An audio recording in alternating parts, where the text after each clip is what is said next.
The seminar will be in English. The speaker today is Professor Gerdjikov. Okay, please. Yes, a moment.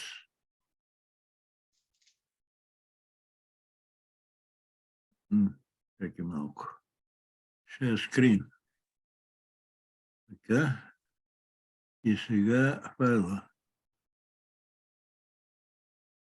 Виждате ли го? Моля? Все още не го виждаме. Не го виждате. Направете share screen и натиснете това, което искате. Това, което искате да виждате и нещо. Окей, натиснете ги, не знам какво е там. Сега вече се вижда. Сега вече се вижда, да. Добре. Ctrl-L. Не става. Да го направим. То не ще... Момент, ще го повторя това, за да се вижда по-добре.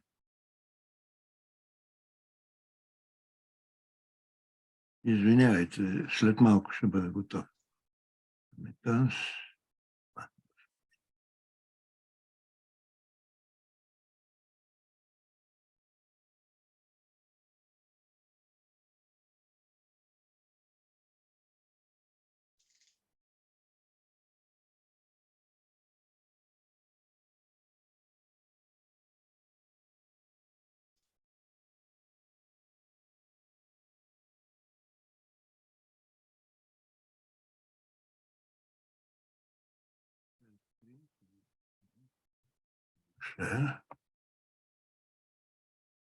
Вижда ли се сега? В десния край на екрана по средата има една малка стрелкичка. Ако я натиснете там, където пише Academy Sciences и мръднете съвсем малко вдясно, има една стрелкичка. Долу. По средата на заглавието вдигнете нагоре на името Bulgarian Academy of Sciences курсора. И сега движете надясно. Там, където свършва това, което правите наляво, не е надясно. Ето там има една стрелкичка, още съвсем малко вдясно. Я виждам тук такава стрелкичка. Съвсем малко надолу има такава стрелкичка, тогава ще се появи целият екран. Нещо не е това май. Да опакруват про. Ctrl-L. Сега може да стана. Или не? Сега стана вече. Добре. Окей. Мога да започвам. Започвайте. Dear colleagues, today I will explain to you our latest paper with Georgi Grachovsky and Alexander Stepanov on real Hamiltonian forms of affine Toda field theories, spectral aspects. This is a paper published recently in the journal Theoretical and Mathematical Physics. As you see here, it is available also in the archive.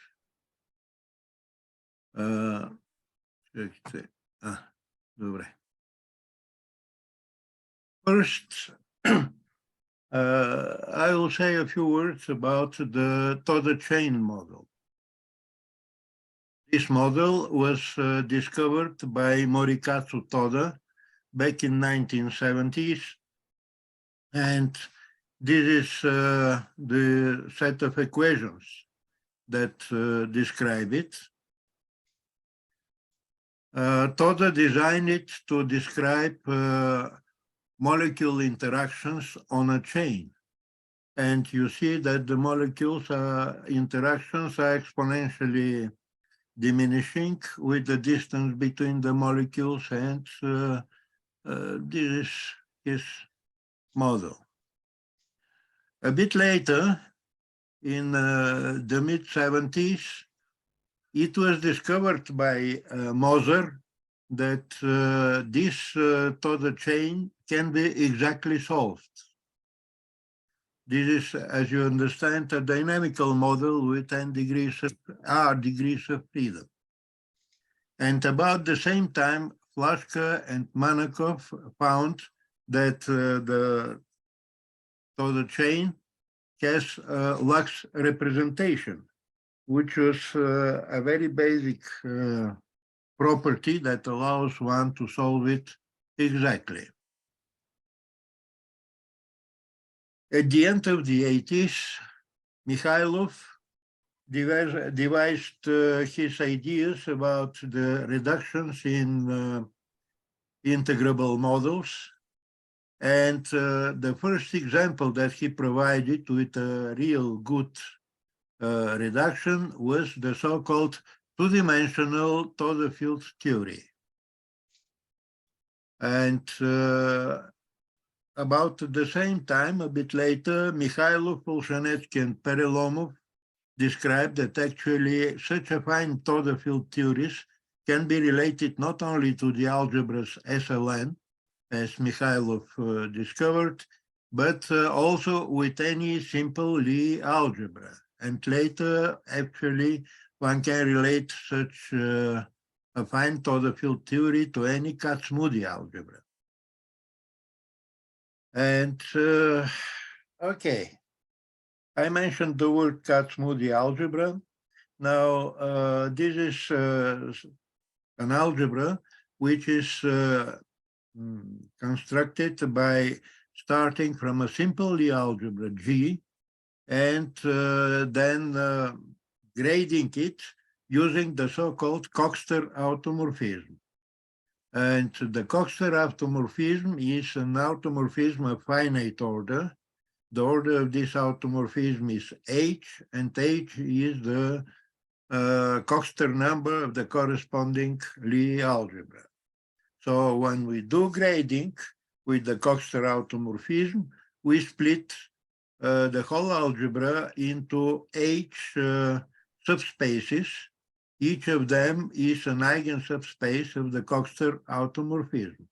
In other words, in each of the subspaces, we have the roots of order K. In the K subspace, we have all the roots of height K.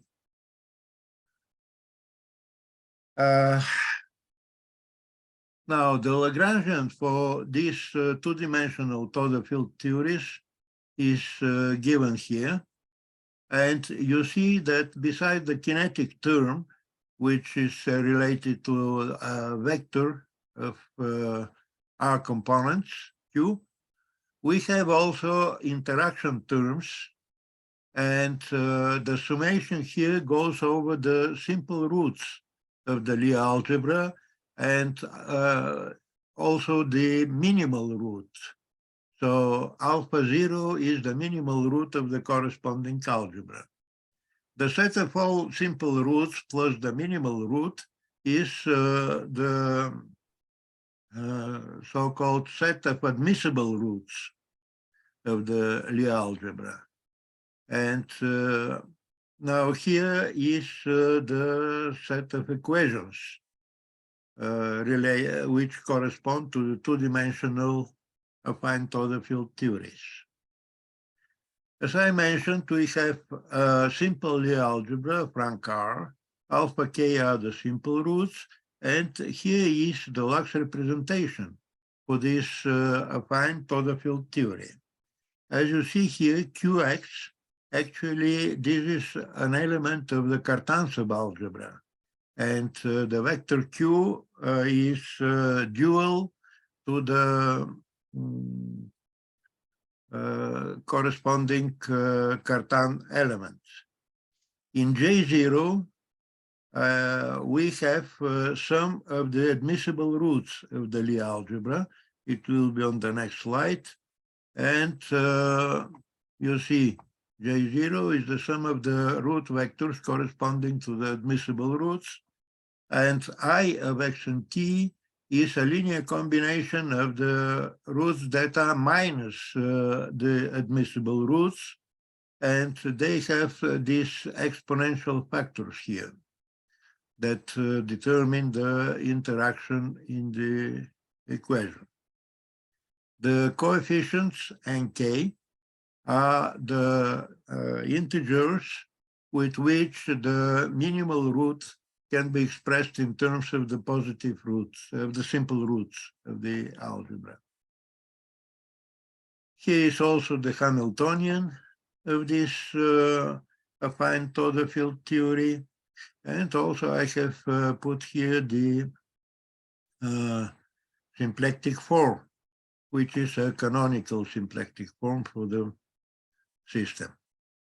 And the fact that it is symplectic is provided also by the Poisson brackets between the elements of Q and P, and these are canonical, as you see. Now, the other notion, which was in the title of my talk, was the real Hamiltonian form. Real Hamiltonian forms are constructed in a way very similar to the one you construct real forms of Lie algebras. When we have a real form of the Lie algebras, we have to combine the minus Hermitian conjugation with the Cartan involution. And this will determine precisely the corresponding real form of the Lie algebra. Now, we will do the same procedure, only we will apply it to the space of linear functionals on this Lie algebra. The space of linear functionals on the Lie algebra will be precisely the vectors P and Q that were in the previous slides. And instead of having Lie brackets on this dual space, we will have actually Poisson brackets. And okay, the construction was explained about 20 years ago in this paper. So the first step here is actually, before we had real vectors P and Q, now we take their complexifications. This is the first. The second thing is to choose the involution that we like, which will be the analog of Cartan involution, and this involution will act on the phase space of our affine Toda field theory. And these are the rules that this involution obeys. If we have a function of the vectors P and Q, then we act on such function of these vectors with the involution by taking the same function, but of the C over PQ and C over QK. Similarly, on the Poisson brackets, it acts precisely like involutions in the Lie algebra act on the Lie brackets.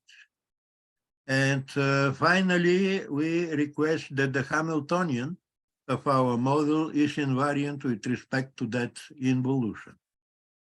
And so we have split Q and P into real and imaginary parts.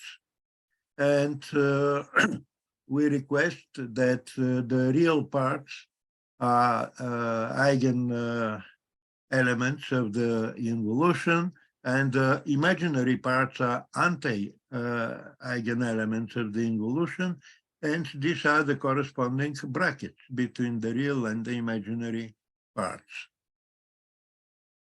Then the Hamiltonian of this real form of the affine Toda field theory is the real part of the complexified Hamiltonian. And you see here we have a kinetic term that is not positive definite. So it is 1/2 the scalar products, the scalar square of P0 minus 1/2 the scalar square of P1. And then we have also a summation that involves the interaction terms. And here in the exponentials, we have the real part of the vectors Q and the imaginary parts of the vectors q come with cosine. Also, as you see, the symplectic form has also changed. Now it is not positive definite, it's not quite canonical, but okay, it's this difference. And what we do later is the following. We have to specify this involution, which acts on the Lie algebra, and we have to specify it properly as to be compatible with our affine Toda field theory. And so, in order to do this, we split the set of admissible roots of the Lie algebra into two parts. Some of them will be invariant with respect to the involution, and the rest will be anti-invariant with the involution. And then P0 will correspond to the roots that are white, so to say, in our Dynkin diagrams that I will show later. The invariant roots will be given by white circles, and the anti-invariant ones will be given by black circles. And okay, so the Hamiltonian, the final Hamiltonian of our affine Toda field theory is given by this form. So we have the sum over the white roots, and here the interaction is purely exponential, as in the usual Toda field theory.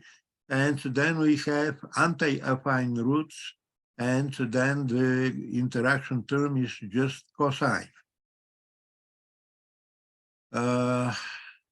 Okay. Let me explain to you the models that we have considered here. They are related to the exceptional Lie algebras. Actually, the possibility to apply these things to the classical series of simple Lie algebras was done 20 years ago, as I mentioned, in one of our old papers. So here we just treat the exceptional Lie algebras. This is the extended Dynkin diagram of the Lie algebra E6. And as I mentioned, the white roots that are given here are invariant with respect to the involution, and the black roots are anti-invariant with respect to the involution. And so here are the corresponding expressions of these simple roots in terms of the basic elements in 8-dimensional subspace, restricted so that it becomes 6-dimensional. And how these black and white roots are related to the Coxeter automorphism.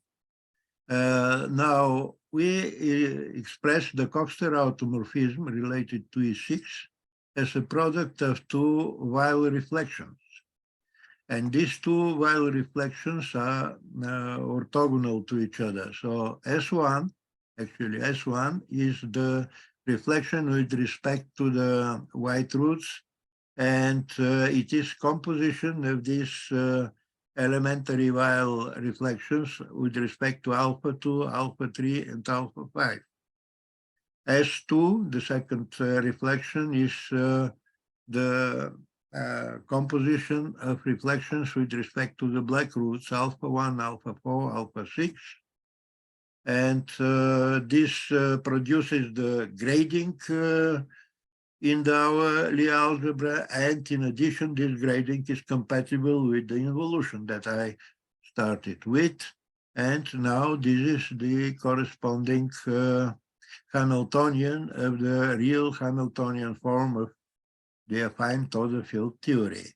So white roots are related with exponential dependencies here, and black roots are related to cosines.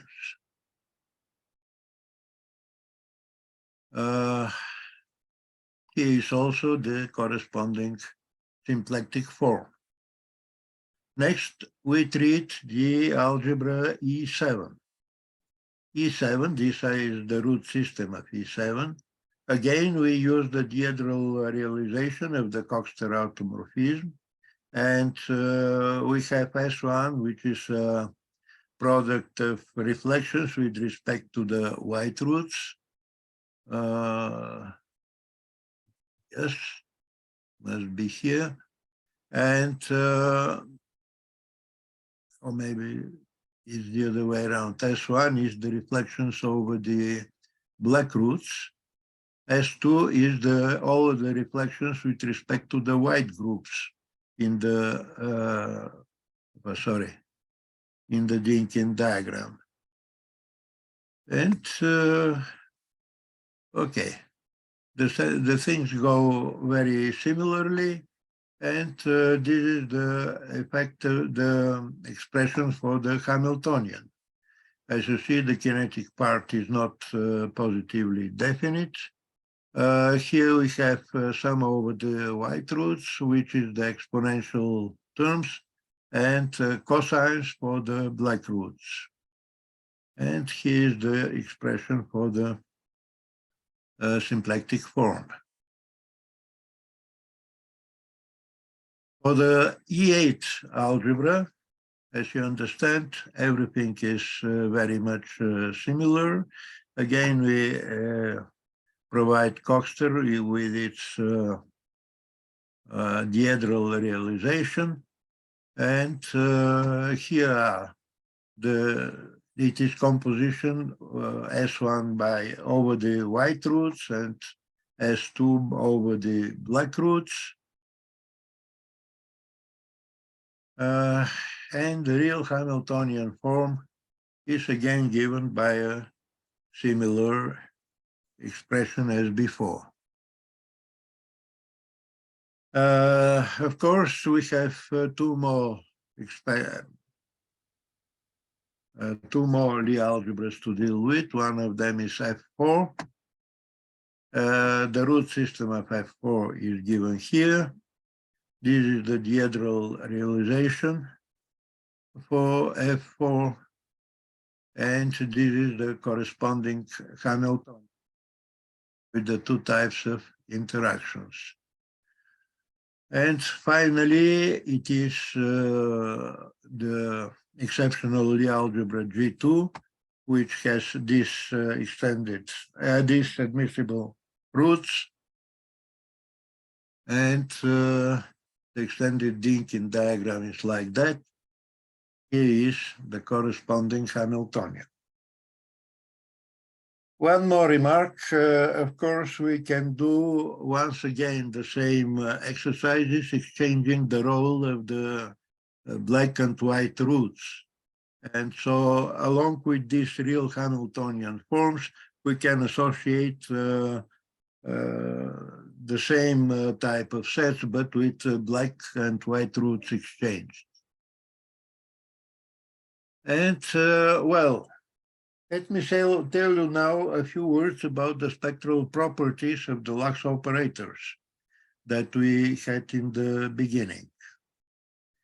Such Lax operators have a bit more complicated spectral properties due to the fact that we have such special symmetries.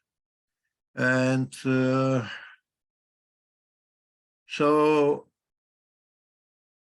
the final result is that we can construct a set of fundamental analytic solutions of this Lax operator. Each of them is analytic inside of the sectors here. So inside each sector, I can construct a fundamental analytic solution. So in this case, we have the spectral properties relevant for the algebras F4 and T6, which have Coxeter numbers 12, and therefore the complex lambda plane is split into 24 sectors, as you see here. The symmetry of our system, this is determined by the Coxeter automorphism, and actually the Coxeter automorphism acting on this spectra moves L0, the ray L0, which is part of the continuous spectra of the Lux operator, into L2, then into L4, L6, etc. There is a second ray on which one can relate spectral data, not only L0, but also L1, and the Coxeter automorphism will move L1 into L3, L5, L7, etc. Due to the fact that we have such a deep symmetry, it is enough to determine the spectral data only on the roots L0 and L1. Now, what are the spectral data? I mentioned that in each of these sectors, nu is the number of the sector. In each of these sectors, I can construct fundamental analytic solution. I have denoted it by psi nu. And the spectral data is determined by the asymptotics of this fundamental analytic solution along the corresponding ray. So I have this matrix S plus mu, which is a very special one. If I take, say, L lambda to belong to L1, the first ray, then S1 here will be an exponential where I will have only the black simple roots. If I take nu to be 0, then this exponential will contain only exponential of the white roots. White root vectors multiplied by some coefficients depending on lambda, and this will be the minimal set of scattering data for these two rays, L0 and L1. Okay, and they determine uniquely all the relevant properties of this Lux operator. You see, we have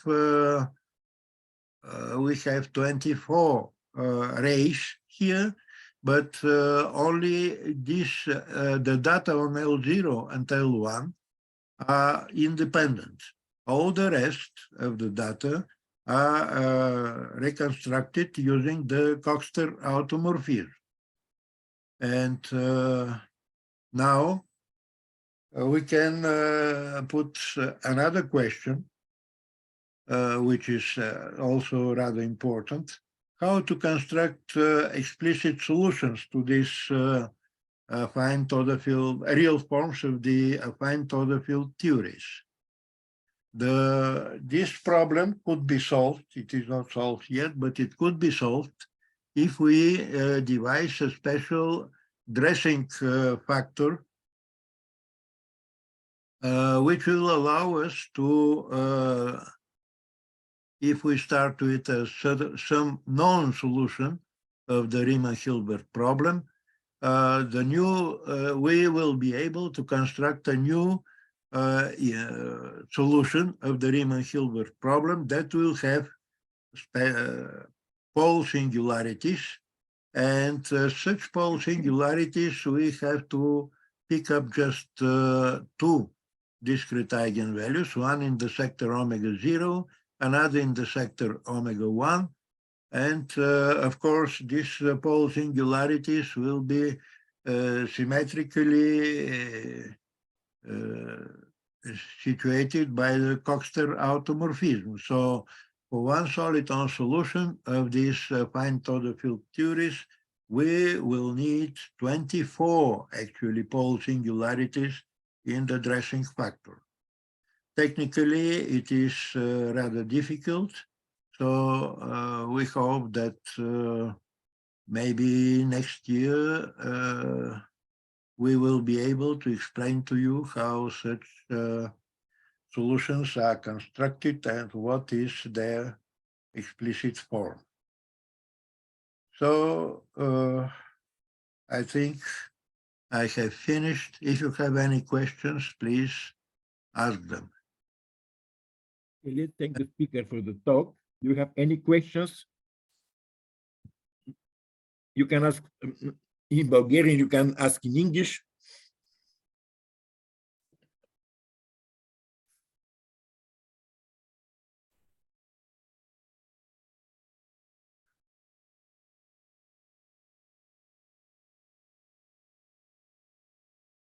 Okay. I cannot see any questions. Maybe you could ask one. No. Okay. You see, the next Friday there will be no seminar because it's a national holiday in Bulgaria. And if there is something in 2 weeks, it will be announced in the standard way. Okay. Okay. Thank you. Now you can simply have chat in any language.